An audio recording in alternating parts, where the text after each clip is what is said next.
Assalamualaikum warahmatullahi wabarakatuh. Saya Nurustiani. Di sini saya akan menjelaskan tentang peta perkembangan sejarah pemikiran Islam, perspektif insider dan outsider.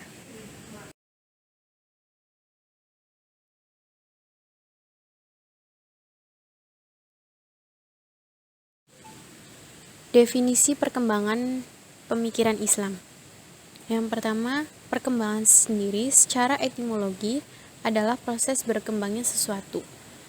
Secara terminologi, perkembangan adalah serangkaian perubahan progresif yang terjadi sebagai akibat dari proses kematangan dan pengalaman.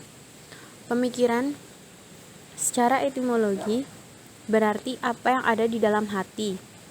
Dan secara terminologi, pemikiran dapat didefinisikan sebagai satu aktivitas kekuatan rasional yang ada dalam diri manusia berupa kolbu, roh, dan zihnun, dengan pengamatan atau penelitian untuk menemukan makna.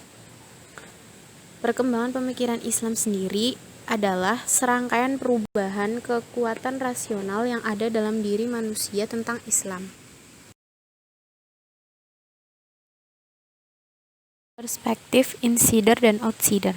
Sebagai agama universal dan komprehensif yang melingkupi segala aspek kehidupan serta perkembangan ilmu pengetahuan dengan berbagai disiplin ilmu dan perspektifnya, menjadikan studi Islam banyak diminati oleh berbagai kalangan, baik dari kalangan umat Islam itu sendiri atau insider, dan dari kalangan non-Islam atau outsider, seperti perspektif insider-outsider sebagai berikut.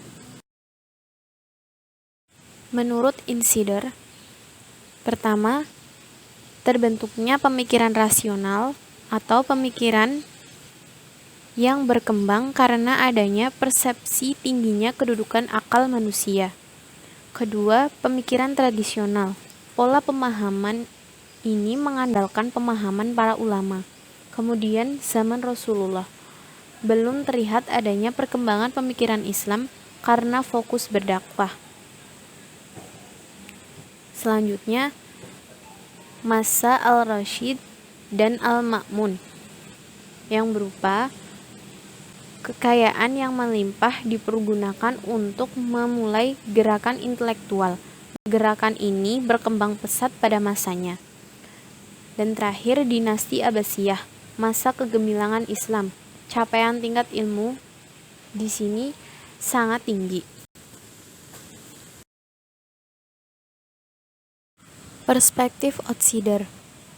Ada dua pandangan, yaitu negatif dan positif. Yang pertama, negatif.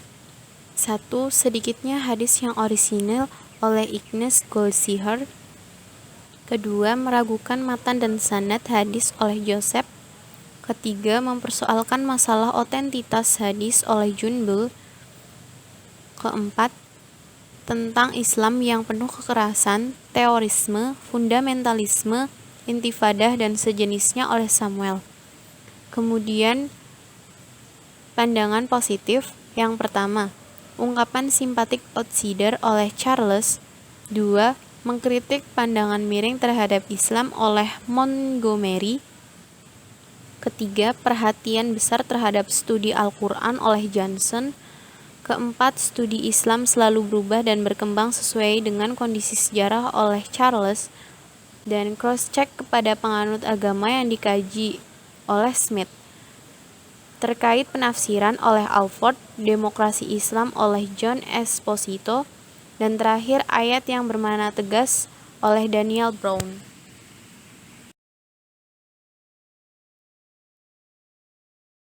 Sekian dari saya. Terima kasih. Wassalamualaikum warahmatullahi wabarakatuh.